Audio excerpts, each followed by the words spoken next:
Hai guys, hai guys lagi. Ya. Assalamualaikum warahmatullahi wabarakatuh. Salam sejahtera untuk kita semua. Kembali lagi bersama saya Adil Akbar Majid, host kita di siang hari ini untuk acara Evertalk. Ya. Di siang hari jam 12 nemenin teman-teman makan siang. Itu suaranya feedback. Di belakang lagi ada tim yang ngeliatin. Oke. Anyway, hari ini topiknya seru ya. Topiknya adalah NFT. Kita akan ngomongin NFT ya.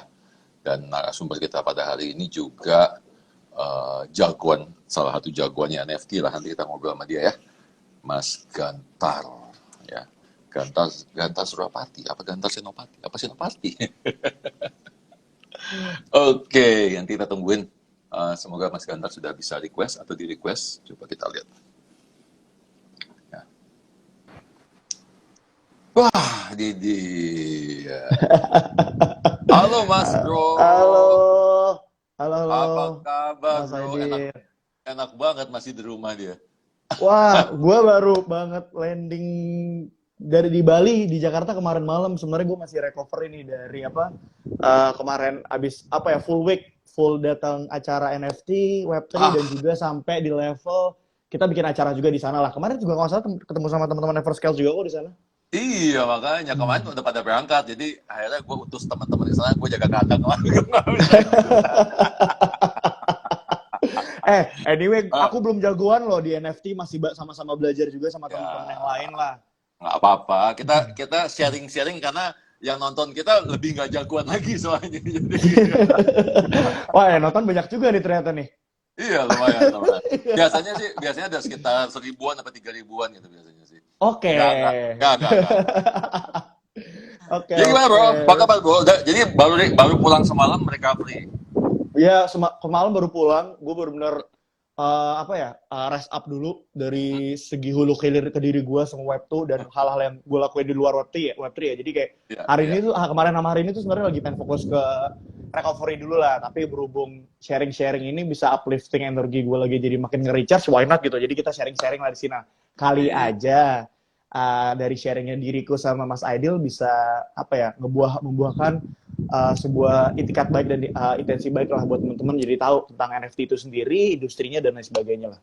Nah, gitu. Kan ini makanya kita santai aja, bro. Ini kan kita nemenin yang pada makan siang, ya kan? Iya, sembari aja. Sembari pada mereka cengok makan siang di meja sebelah, kan kita yang berisik berdua gitu. Iya, ngobrol-ngobrol sembari tapi semoga bisa ada insight 1-2 hal lah. Gitu. Ya, betul. Nah, sekarang lagi ini buat teman-teman yang nonton. Oh, sorry, kita ini dulu dong. Saya hi dulu dong, bro, ke teman-teman, bro.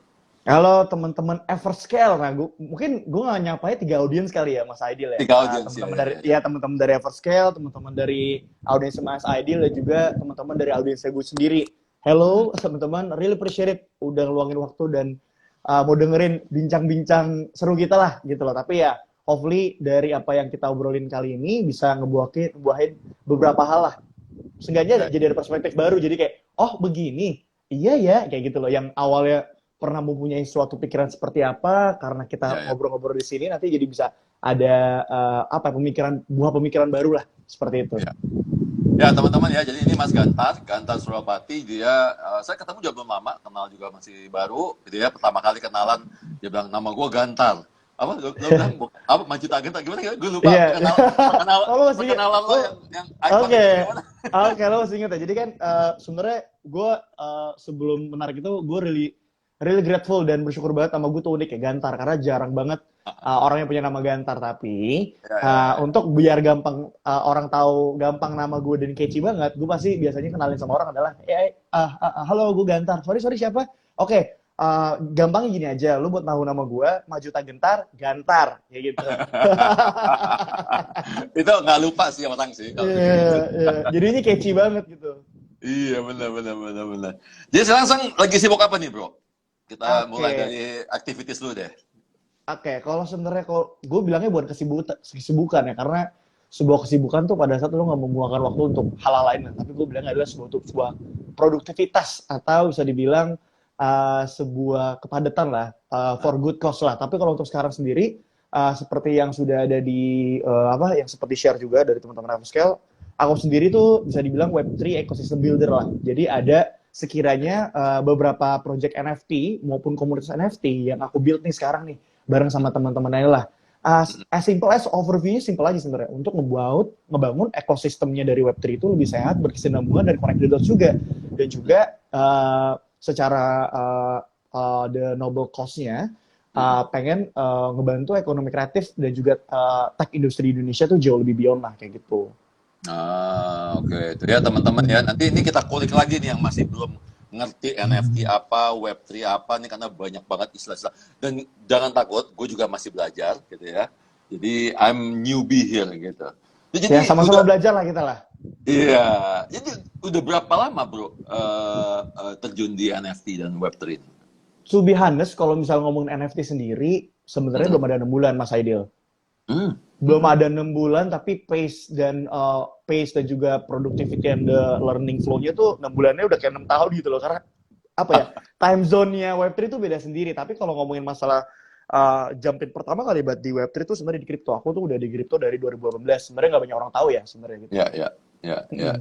Oke. Jadi soalnya gini, orang-orang itu kan baru tiba-tiba melek NFT itu kan setelah the phenomenal Gozali gitu kan ya.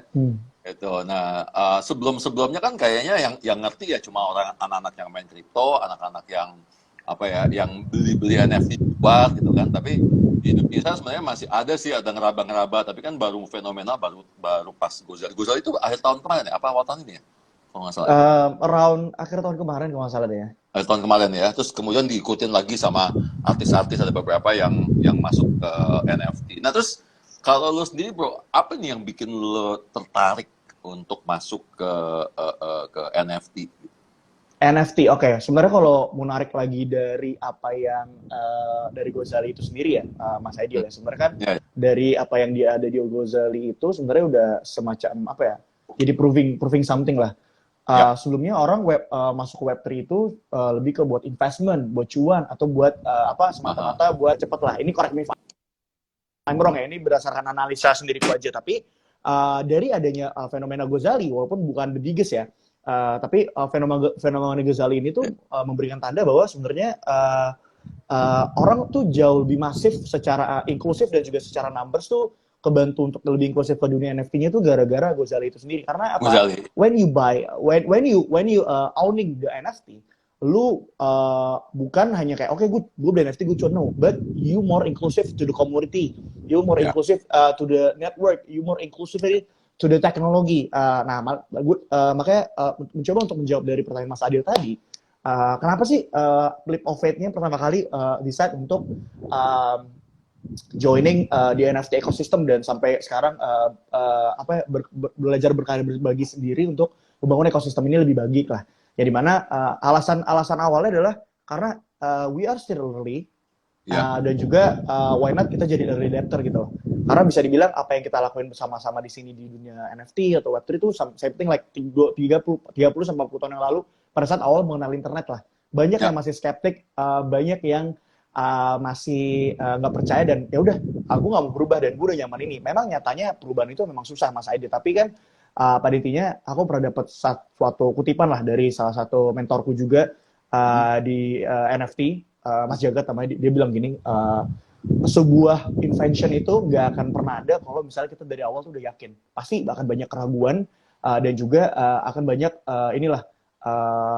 secara pikiran kita di messing up. Tapi that's why to be into the NFT ecosystem itu sendiri harus punya keberanian yang gila banget bisa dibilang, dan juga pemikiran yang open minded untuk menerima akan segala perubahan dan juga beradaptasi sebaik-sebaiknya gitu loh. Mungkin untuk added value lagi kenapa join di NFT, karena for the community wise and the network wise itu crazy banget sih.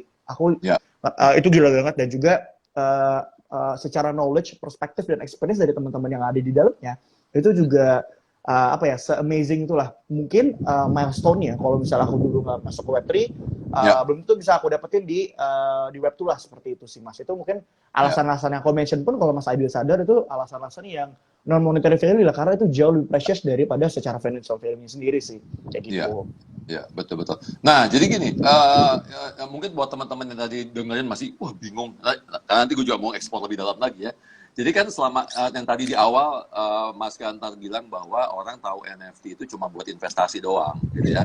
Tapi kemudian setelah, artinya you're on one side, you're as investor, kita sebagai investor gitu ya. Tapi kemudian Gozali muncul sebagai kreator, ya kan? Karena dia kan muncul on the other side gitu. Jadi dia yang mengkreasikan dengan foto-fotonya dia, ternyata fotonya ada yang detik, gitu. Ternyata kalau nggak salah di up sama Chef Arnold, terus bla bla bla, sampai the rest is history gitu kan.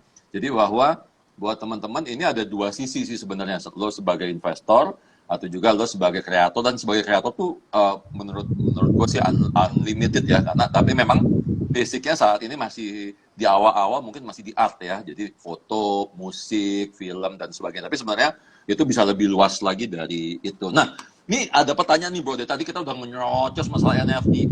Let's go back to basic dulu deh. Ya karena sampai sekarang masih banyak banget, karena gini, gua mencoba mempelajari non-fungible. Non-fungible tuh apaan sih gitu kan? Ya gitu. Jadi, nah boleh gak bro dijelasin nih buat teman-teman yang awam banget. Tadi ada pertanyaan dari Taufik tuh, Taufik_Anfara, what is the meaning of NFT? Nah ini sekarang kita tanyain sama Mas Gantar yang sudah berkecimpung langsung sama teman-teman di komunitas NFT-nya dia.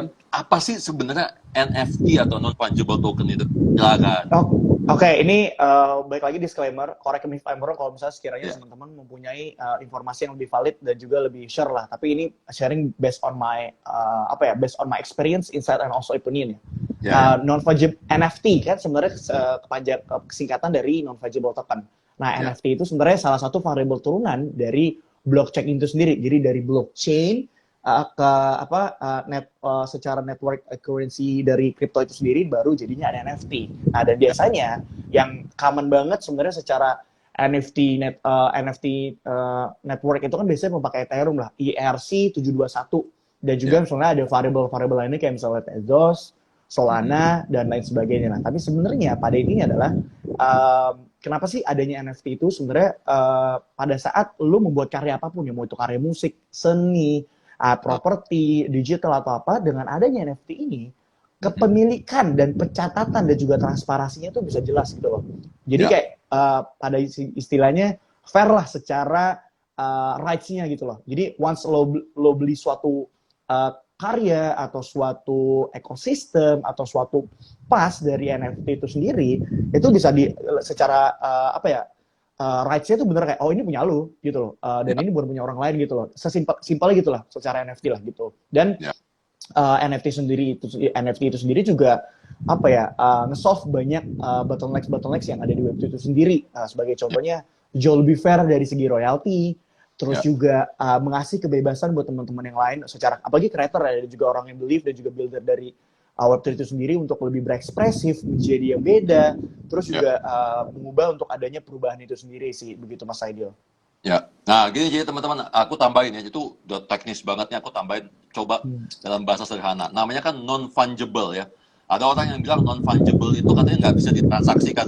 Bukan nggak tidak ditransaksikan, mungkin istilahnya yang paling mendekati adalah tidak tergantikan. Nah, jadi gue pernah lihat waktu itu di salah satu akun Instagram atau YouTube ya. Jadi gini nih, ini contohnya ya teman-teman ya. Ini gue punya HP, ya HP gue busuk banget lagi nih. Tolong ada yang sponsornya mau ganti nggak HP gue yang digantiin ya. Nah ini HP sebut aja merek ya, Samsung S9 Plus, udah busuk banget kan, sekarang udah S22 loh ya. Nah Samsung ini kan diproduksi banyak banget ya, S9 Plus ini banyak banget gitu loh. Mungkin ada ratusan ribu atau jutaan. Nah itu kan sebenarnya bisa dipertukarkan kan. Tapi kenapa Samsung yang punya gue ini berharga? Karena it has value on it. Ada value buat gue, gitu ya. Jadi dia misalnya ini dikasih sama mantan gue, nah itu ada value-nya men, gitu kan. Terus apalagi ya, misalnya ini udah nemenin gue jalan-jalan ke 10 negara misalnya, ngerti kan? Jadi meskipun gue ditukar sama Samsung yang lain, S9 Plus yang lain, gue nggak mau ditukar. karena it belongs to me and it has value, ada historicalnya gitu. Jadi yang disebut dengan non fungible tuh kurang lebih kayak gitu loh cara ngelihatnya gitu loh, bahwa it's not like tradable ya, tapi dia punya value sendiri yang kemudian nanti dikaitkan dengan siapa penciptanya, apakah dia foto, apakah dia gambar, apakah dia musik, pokoknya all those art gitu ya. Nah dari situ sih kurang lebih. Nggak tahu kalau benar nggak tuh kira-kira ya. Itu waktu itu nonton di YouTube sih. Ini soto-sotoan aja soalnya. Iya, karena kita basicnya cuma sekedar sharing-sharing aja, but totally agree about the things that Mas Aidil bilang. Simpelnya kayak gitu ya, mungkin secara analoginya ya. Yang pada intinya yang dimana suatu karya atau suatu kepemilikan ini yang attach banget sama figur atau maupun penciptanya tuh jadi jauh lebih traceable dan memang pendataannya jelas dan nggak bisa diotak-atik juga gitu loh. Dan secara transparansinya juga jelas gitu loh. Jadi to be fair, secara hulu hilir itu menguntungkan untuk semua sebenarnya kayak gitu. Oke. Nah sekarang gini kan udah mulai banyak nih ya orang masuk ke NFT, terus udah gitu apa sih yang membuat NFT itu jadi berharga gitu, Bro? Dari case-case. Kalau untuk belakangan ini ya, sebenarnya kan baik lagi kita lagi ada di namanya winter market, bear market, yang dimana lagi down banget nih. Dan aku inilah melakukan riset secara kualitatif ke beberapa kerabat-kerabatku maupun yang udah dari expert, mediocre, dan juga sampai di level yang masih newbie lah, yang dimana apa ya, sekarang untuk drive mereka untuk masuk ke tentang NFT itu sendiri tuh sebenarnya lebih ke di community itself.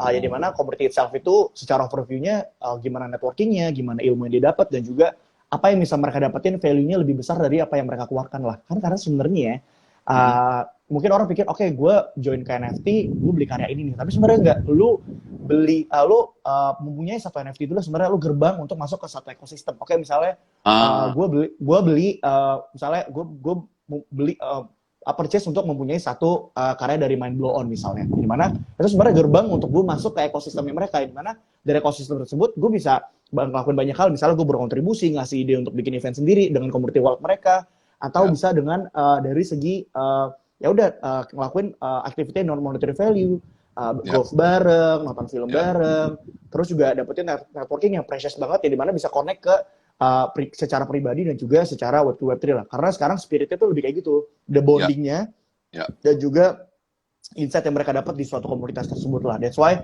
mereka bisa loyal dan words of the mouth within the utilization of Twitter sama Instagram itu jadi lebih masif lah kayak gitu. That's why itu alasan terbesar orang sekarang masuk ke NFT, dan kita melihat ini benar-benar trukalan orang yang benar-benar nge-build di Web3 itu sendiri. Ya, karena kalau nggak salah gue pernah baca di mana gitu ya, ada orang kaya gitu yang bela-belain, gue lupa NFT-nya apa, apakah Bored Ape atau apa gitu, dengan harga yang fantastis, miliaran gitu ya. Terus ketika ditanya di interview itu, kenapa lo beli gambar ini gitu kan, terus dia bilang, ya karena gue akan masuk di grup, dan gue di grup itu ada Snoop Dogg, ada Justin Bieber, dan gue bisa langsung ngobrol sama mereka di situ gitu katanya. Gue bisa langsung maksudnya there is no boundaries bahwa mereka artis gitu kan. Jadi on those group itu gue ketemu sama pengusaha, sama entertainer, sama apa yang memang masing-masing diikat sama satu kesamaan, yaitu dia punya si NFT-nya, si Bored Ape itu. Gue lupa kalau nggak salah Bored Ape apa yang lain gitu ya. Jadi bener ya Bro ya, bahwa itu berarti kurang lebih hampir sama kayak jadi elite club gitu ya Bro ya, kalau kayak gitu ya. Yap. Benar-benar, karena maksudnya mereka pun paham gitu loh. Maksudnya teman-teman yang udah lama di NFT dan maupun sampai di level megang blue chip project paham kan, yang dimana apa yang mereka miliki dari purchase satu NFT tersebut, valuasi yang nanti mereka dapetin udah masuk ke ekosistem atau grupnya itu jauh-jauh lebih beyond gitu Mas. Karena mungkin sebelum adanya ranah Web3 untuk mereka untuk masuk ke dalam suatu ekosistem yang gila, kan misalnya bisa ketemu Snoop Dogg, Justin Bieber, atau beberapa influential person secara Web3 dan Web3 dan Web2-nya adalah mereka butuh spending yang gila-gilaan banget, mungkin lebih gila daripada itu, atau harus ngelakuin achievement yang gila-gilaan banget baru bisa ketemu atau bisa ngobrol sama mereka. Tapi karena ada Web3 ya, jadi aksesnya untuk reach mereka tuh jauh lebih possible lah kayak gitu loh. Karena baik lagi Web3 juga mengglorifying terkait kita tuh jadinya tuh jauh lebih equal. Kita sama-sama kok di sini, kita growing bareng, kita bangun lagi dari nol yuk kayak gitu loh. Ibaratnya lepas jubahnya lah kayak gitu. Ya. Nah, ini kan sekarang udah makin banyak banget ya project-project NFT ya. Sekarang buat newbie nih, gimana sih Bro cara bedain takutnya ada yang palsu gitu ya, NFT asli sama NFT palsu itu gimana bro? Sebenarnya untuk membedakan yang namanya NFT palsu atau maupun asli ya, sebenarnya balik lagi harus namanya ada Dior, Mas. Apa sih Hmm. Dior itu? Berarti kan harus namanya do your own research. Dari segi sebenarnya key fundamental dari NFT yang valid itu ada apa aja sih? Misalnya, oke, sebenarnya dari secara community wise-nya gimana bentuknya, terus juga bagaimana orang di tim di belakangnya tuh kayak apa. Terus juga misal dari segi roadmap dan juga objektif mereka ke depannya seperti apa. Terus juga dari segi ekosistem adanya mereka itu benar-benar nge-solve apa aja sih sebenarnya kayak gitu sih Mas Ideal kayak gitu. Ya, Nah, ya.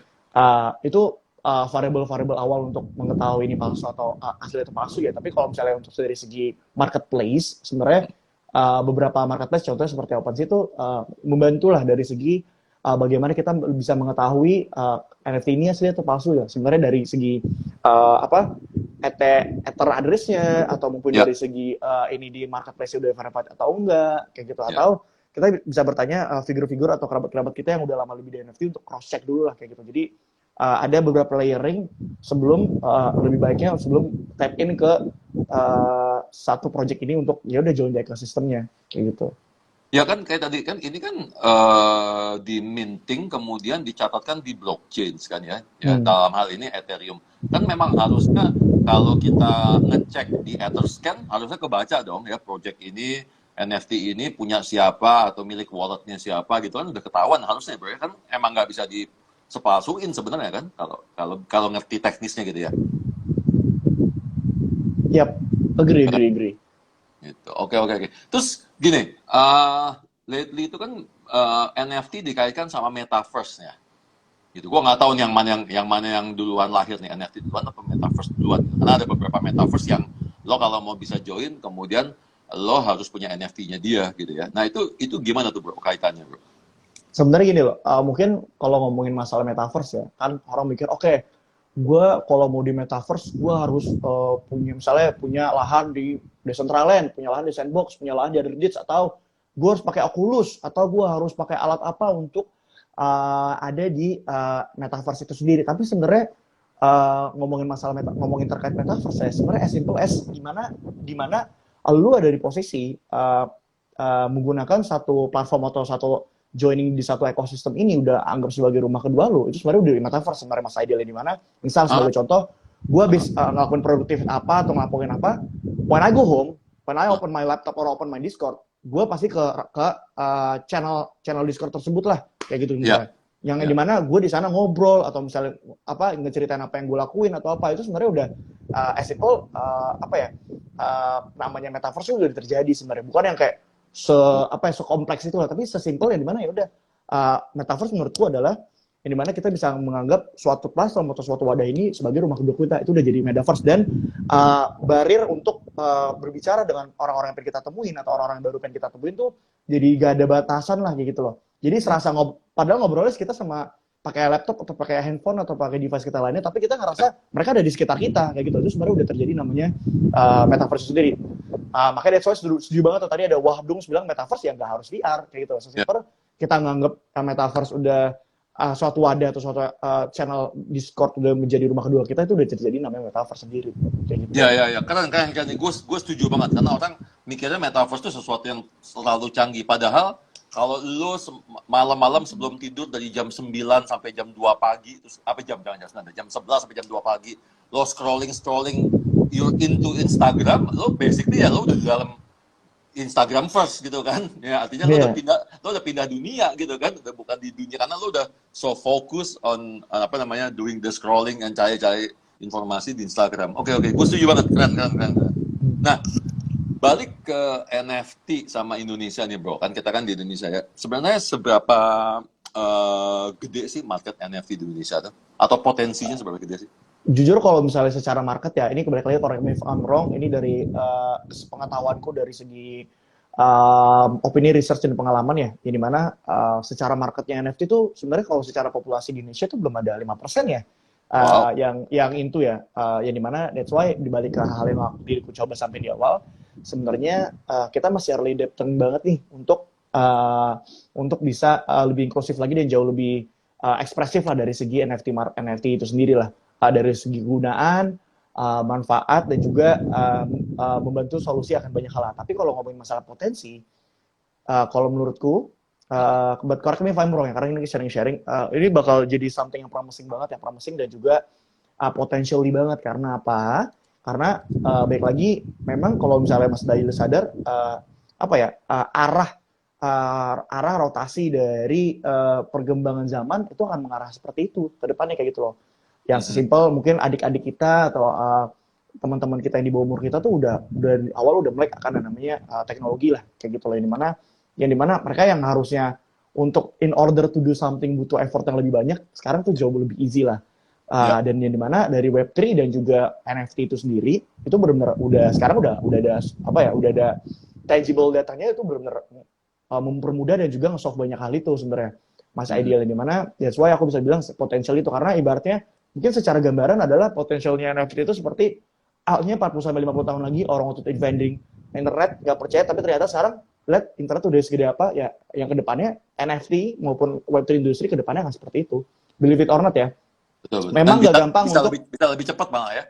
Yap, memang nggak gampang untuk menerima perubahan, tapi ya it's rather kita mencoba untuk berubah bertahap atau lama, tapi daripada nggak mau berubah sama sekali sih, Mas.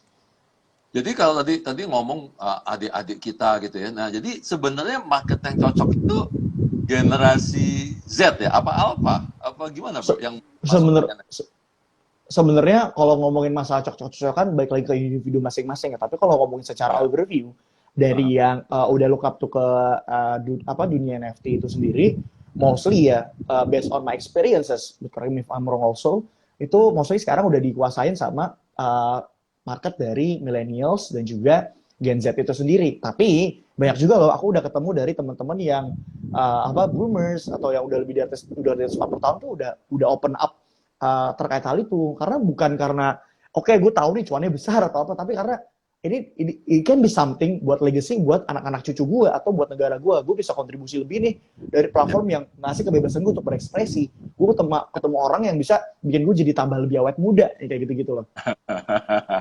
Ya. That's why gue terjun ke kripto supaya awet muda, Bro.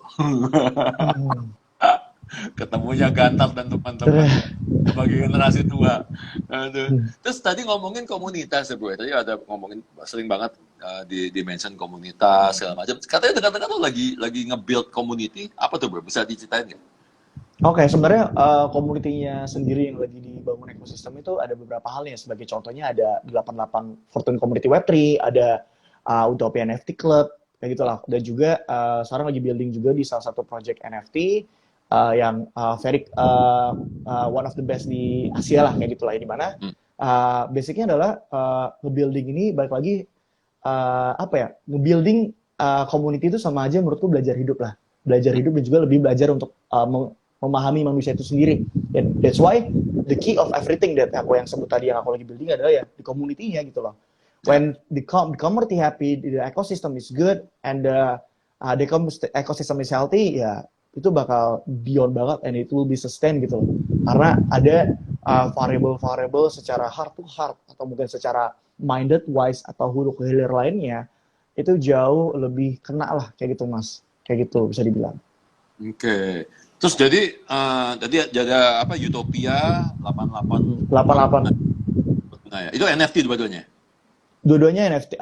Kalau misalnya Utopia lebih fokus ke NFT dan 88 Fortune Community Web3 itu lebih ke fokus ke Web3-nya, karena di 88 ini kita menjadi melting pot untuk semua figur-figur yang ada di Web3 industri itu untuk ada di sana. Bisa simpelnya adalah ini rumah kedua untuk Web3 figure enthusiast dan juga loyalis gitu. Oke. Itu ya buat teman-teman ya. Coba nanti dikepoin. Ada Instagramnya, Bo? Apa Instagramnya? Sebutin aja nggak apa-apa. Kita kalau misalnya di 88 itu kita ada Twitternya namanya 88f_org. Terus juga kalau Utopia itu Instagramnya ada di Utopia Family, kayak gitu. Iya, tinggal dikepoin tuh ya teman-teman yang pengen tahu. Terus apa Bro yang project yang paling deket dari dua ini yang lo mau lakuin, yang lo mau kerjain? Ada event kah atau ada gathering kah atau ada apa? Oke, kalau misalnya ngomongin dari 88, kita benar-benar se-inklusif itu benar-benar pengen ngebangun yang dimana secara apa ya, secara Web3 maupun Web2 benar-benar menjadi rumah keduanya untuk para figur-figur dari Web3 lah. Yang dimana ini rumah buat semua gitu loh. Yang dimana semua bisa akses dan jauh lebih inklusif dari segi segmentasi lah gitu loh. Kita bareng-bareng deh buat ngebangun ini gitu loh. Yang dimana ya gimana caranya kita ngebangun ekosistem ini jauh lebih yang udah siap jauh lebih mature, yang belum tahu apa-apa jadi belajar dan kita bantuin belajar bareng-barengnya lah gitu. Tapi kalau misalnya secara dari segi utopianya, yang coming up yang paling besar kita bakal ada di IdeaFest. Jadi kita bakal bikin semacam event namanya Utopia Blockverse in IdeaFest di November akhir nanti. Big Bang-nya memang di IdeaFest, tapi berjalan di waktunya untuk ke IdeaFest itu nanti kita bakal ada banyak side event lah di weekday sampai nanti build up Big Bang-nya tuh di IdeaFest nanti lah. Jadi bakal it can be called like Utopia Blockverse Week lah gitu. Kayak gitu. Jadi mana bakal ya di mana bakal diadakan di Jakarta Convention Center, yang di mana figur-figur dan juga program acara yang kita bakal buat tuh it will be huge and very something ya for the creative and also NFT and Web3 industry lah, Mas. Oke. Jadi kalau buat teman-teman yang pengen tahu apa namanya timeline dan itunya, acara-acara tuh bisa ngeliat di mana, Bro? Di Instagram, di website, apa di mana ada informasi? Kalau misalnya dari segi timeline, soon will be announced. Ini karena kita dulu aja, karena yang teman-teman nonton bakal tahu lebih aksesnya lebih dulu. Kita nanti will be announced soon di Instagram IdeaFest gitu. So basically ya. Oke. Nah, kalau yang road to menuju ke sananya kan pasti ada event-event yang kecil-kecil itu biasanya. Itu juga akan soon di-announce juga, yang dimana bakal it will be more easier to accessible ya dari segi Instagramnya Utopia, Twitter Utopia, dan juga Instagram IdeaFest lah, yang dimana kita juga bakal berkolaborasi dengan beberapa figur-figur dan juga media-media yang sudah mempunyai masa maupun juga sudah mempunyai pengaruh dari segi Web3 dan juga Web2 lah. Jadi teman-teman yang mau join dengan senang hati gampang banget buat reach out-nya nanti. Nah, ya teman-teman ya, silakan dikepoin ya. Instagramnya jangan lupa di-follow, jangan lupa follow juga Instagramnya Mas Gantar Surapati ya, Bro ya. Jadi satu ya. Ya, Gantar Surapati dan Instagramnya Utopia dan 88 Fortuna. Nah, buat milenial atau Gen Z ada tips gak, Bro, kalau mau masuk atau mau either way ya, invest ke NFT atau dia jadi kreator? Ya, kalau menurutku ya masuknya dalam dunia industri NFT dan juga Web3, ini disclaimer di awal aku pernah dapat dari beberapa mentorku juga. Basically NFT dan juga Web3 industri itu is not for everyone. Maksudnya apa sih is not for everyone?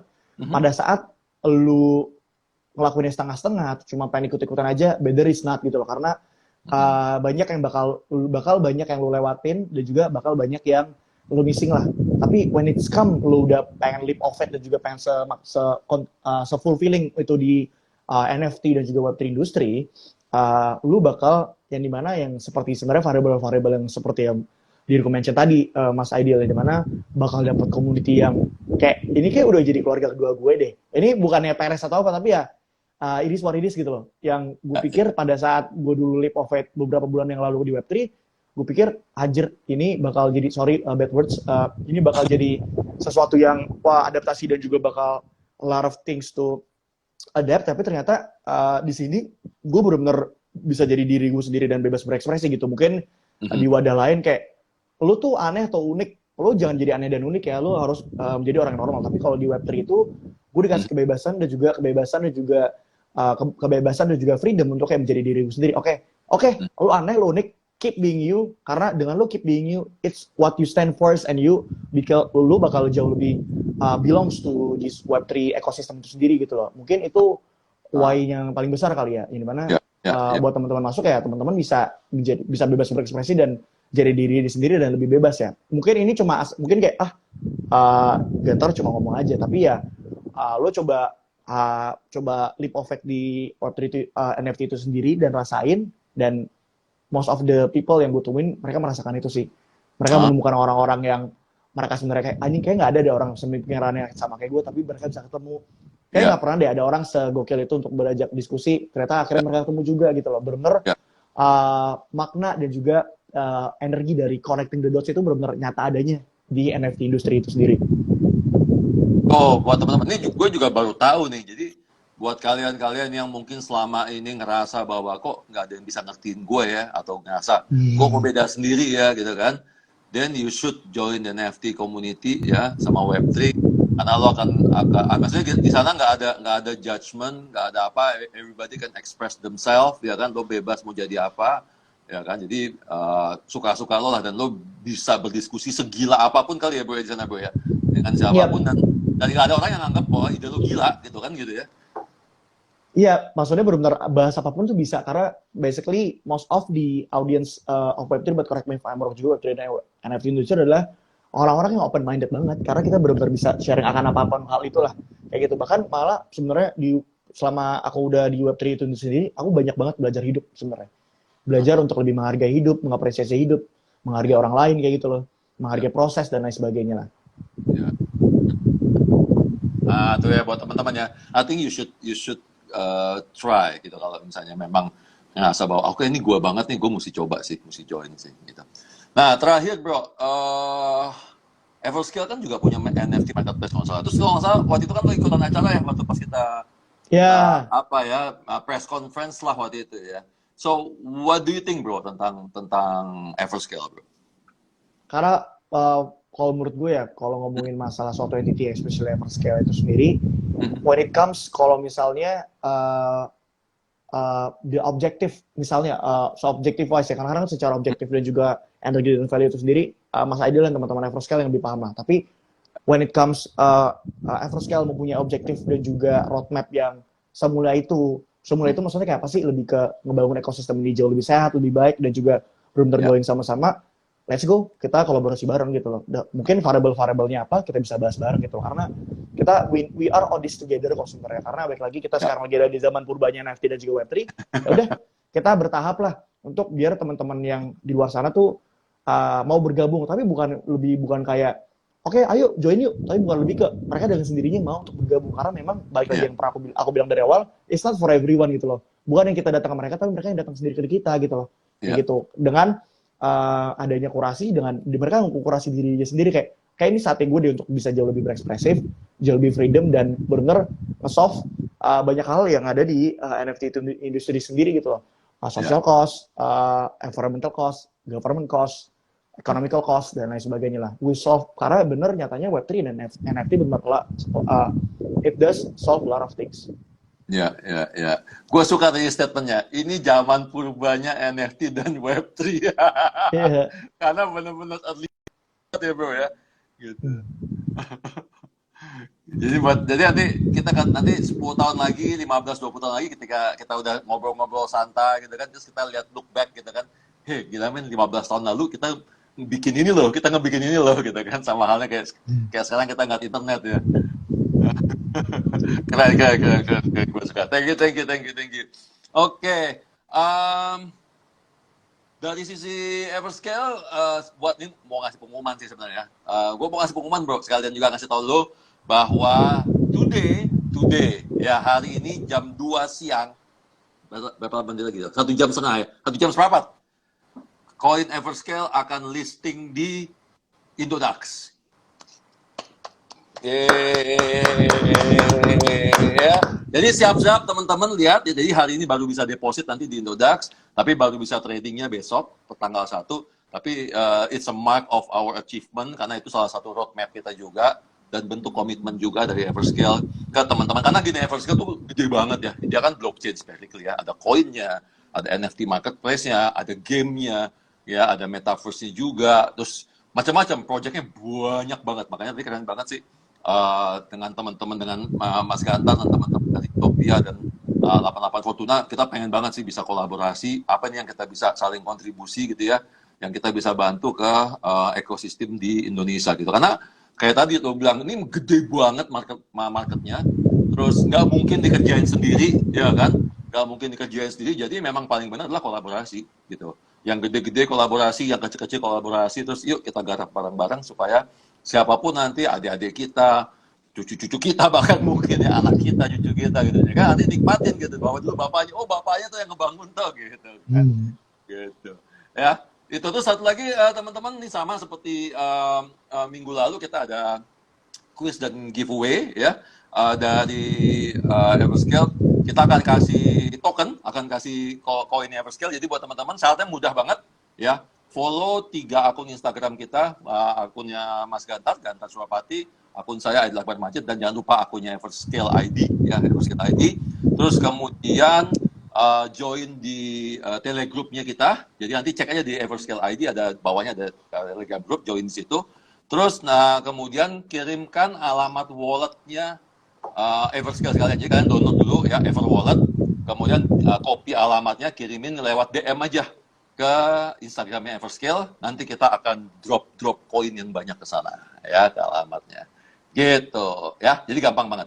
Oke, bro, emang sengaja materinya kita nggak pernah mau terlalu panjang karena supaya ada sesi juga, anak teman-teman bisa makan siang, terus mau yang mau sholat gitu ya, jadi biar nggak full sampai 1 jam. Thank you banget bro, informasinya keren banget, sangat menginspirasi.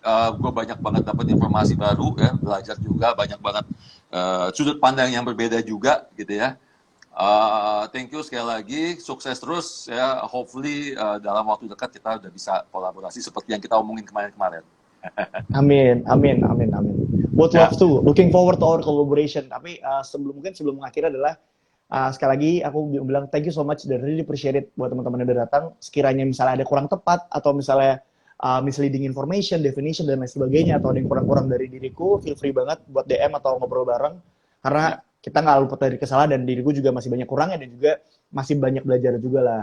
Mungkin one of the jargon statement terakhir buat teman-teman, jegak gitu lah. Jegak basically is a is a changing word for is something that aku coba come up buat kedepannya aku ajuin secara universal word untuk sebagai kata substitution dari how to we compliment and appreciate people. So ya, jegak everyone. Jegak. Keren. Jegak ya. Jegak. Oke guys, thank you. Terima kasih ya yang udah nonton dari follower gua, followernya Everscale, followernya Gantar juga. Thank you, bro. Thank you banget. Stay safe, stay healthy ya. Istirahat lo ya, di Bali capek banget pasti kan? Iya. Capek acara, capek party gitu kan. Oke, thank you semua ya. Gue signing out. Thank you semua. Sampai ketemu lagi minggu depan. Saya out. Bye. Bye-bye. Thank you.